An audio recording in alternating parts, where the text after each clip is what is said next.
പ്രിയപ്പെട്ടവരെ, അസ്സലാമു അലൈക്കും. നമസ്കാരം. KF ഇക്ബാലാണ്. സ്വയം മൂർത്തിയിരുന്ന് കരഞ്ഞിരുന്ന കുറെ രാത്രികളുണ്ടായിരുന്നു.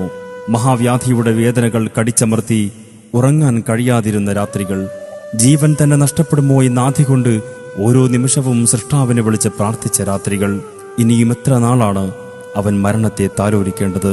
കാസർഗോഡ് ജില്ലയിലെ ചെങ്കള പഞ്ചായത്തിലെ ബേവിഞ്ചയിൽ താമസിക്കുന്ന കൂലിപ്പണിക്കാരനായ അബ്ബാസിന്റെ മകൻ ഫൈറൂസ് എന്ന 25 വയസ്സുകാരനാണ് ഇരുവൃക്കകളും നഷ്ടപ്പെട്ട് മരണത്തെ സ്വപ്നം കണ്ടുറങ്ങുന്നത്. ഫൈറൂസിന് 3 സഹോദരങ്ങൾ കൂടിയുണ്ട്. റിയാസും ഇർഷാദും സൈഫുദ്ദീനും. ഒരു ഉപ്പയുടെ 4 മക്കളും അതിമാരകമായ വൃക്കരോഗത്തിന് ചികിത്സ തേടുക എന്നത് അത്യപൂർവമാണ്. റിയാസും ഇർഷാദും ഡയാലിസിസിനിടെ ഹൃദയസ്തംഭനം മൂലം മരണപ്പെടുന്നു. സൈഫുദ്ദീന് അടുത്തിടെയാണ് വൃക്കകൾ മാറ്റിയത്. ഇപ്പോഴിതാ ഏറ്റവും ഇളയവനായ ഫൈറൂസിനും വൃക്ക മാറ്റിവെക്കേണ്ട അവസ്ഥ. കൂലിപ്പണിക്കാരനായ അബ്ബാസിന്റെ നിസ്സഹായ അവസ്ഥയുടെ ദൈന്യത നിറഞ്ഞ മുഖങ്ങളാണ് അയാളുടെ കൺമുന്നിലൂടെ 2 മക്കളെയും നഷ്ടപ്പെടുത്തേണ്ട ദുരവസ്ഥ വന്നു ചേർന്നത്. ഇന്ന് അബ്ബാസ് അവശനാണ്. ആർക്കും ഒരു ദ്രോഹവും ചെയ്യാത്ത ഉപ്പയും മക്കളും ആ നാടിന് ഏറെ പ്രിയപ്പെട്ടവരാണ്. പക്ഷേ അള്ളാഹുവിന്റെ അലംഘനീയ വിധി തുടർന്നുകൊണ്ടേയിരുന്നു.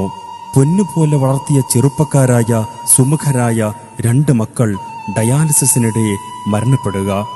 വീണ്ടും ഒരു മകൻ കൂടി വൃക്ക തകരാറിലായതിനെ തുടർന്ന് വൃക്ക മാറ്റിവെക്കേണ്ട അവസ്ഥ വരിക.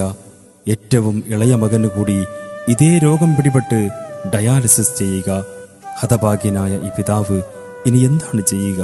35 ലക്ഷം കൂലിപ്പണിക്കാരനായ മനുഷ്യന് സ്വപ്നം കാണാൻ പോലും കഴിയാത്തതുകൊണ്ടാണ് കാസർഗോഡ് MLA ശ്രീ NA നെല്ലിക്കുന്നടക്കം ഒരു നാട് മുഴുവനും അയാളുടെ പിന്നാലെ നിഴല് പോലെ ചാഞ്ഞിരിക്കുന്നത്. പഠിക്കാൻ സമർത്ഥനായ ഫൈറൂസിനെ കൂടി നഷ്ടപ്പെടുമെന്ന രംഗം ആ പിതാവിന് ഓർത്തെടുക്കാൻ പോലും കഴിയുന്നില്ല. നല്ലവരായ നാട്ടുകാരും ജമാഅത്ത് കമ്മിറ്റിയും കഴിവിന്റെ പരമാവധി സഹായിച്ചാണ് ഫൈറൂസിന്റെ ജ്യേഷ്ഠൻ സൈഫുദ്ദീന്റെ വൃക്ക മാറ്റിവെച്ചത്. ഇനിയും ഒരു 35 ലക്ഷം ആ പിതാവിനും നാട്ടുകാർക്കും മുറിവുണങ്ങാത്ത ഒരു വേദനയാണ്. അടർത്തി മാറ്റാനോ പറിച്ചു കളയാനോ കഴിയാത്ത അഭേദ്യമായ പിതാവ് മകൻ ബന്ധത്തിന്റെ മൂല്യം നന്നായി അറിയുന്നവരെ, മലയാളി സമൂഹമേ, ഈ ഉപ്പയെ ഒന്ന് ചേർത്ത് പിടിക്കണേ. ഒരിക്കൽ അത്ര ആഴത്തിൽ മുറിഞ്ഞ 2 മുറിവുകൾ ആ മനുഷ്യന്റെ 2 മക്കൾ. മാസങ്ങൾക്ക് മുമ്പ് ആഴമേറിയ മുറിവുകൾ ചാർത്തി സർജറി ചെയ്ത 3ാമത്തെ മകൻ. എല്ലാറ്റിനും ഒടുവിൽ വൃക്കകൾ മാറ്റിവെക്കാൻ പാകപ്പെട്ട് കഴിയുന്ന ഇളയവൻ ഫൈറൂസ്. കഴിയില്ല ഈ വേദന താങ്ങാൻ. ആ പിതാവ് അത്രമേൽ അനുഭവിച്ചു കഴിഞ്ഞു. നമ്മളൊന്ന് കൈകോർത്താൽ ഈ ചെറുപ്പക്കാരനെ ജീവിതത്തിലേക്ക് തിരികെ കൊണ്ടുവരാൻ നമുക്ക് കഴിയും. ആ പിതാവിന് ഒരൽപ്പം ആശ്വാസത്തിന്റെ നനുത്ത കാറ്റായി മാറാൻ നമുക്ക് മാത്രമേ കഴിയൂ.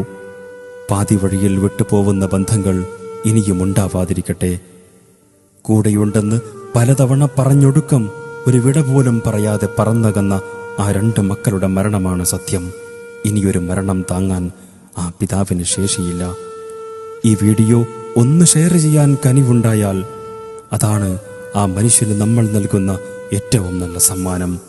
ഷെയർ ചെയ്യുമെന്ന പ്രത്യാശയിൽ നിങ്ങളുടെ സ്വന്തം KF ഇക്ബാൽ, ഉപ്പള.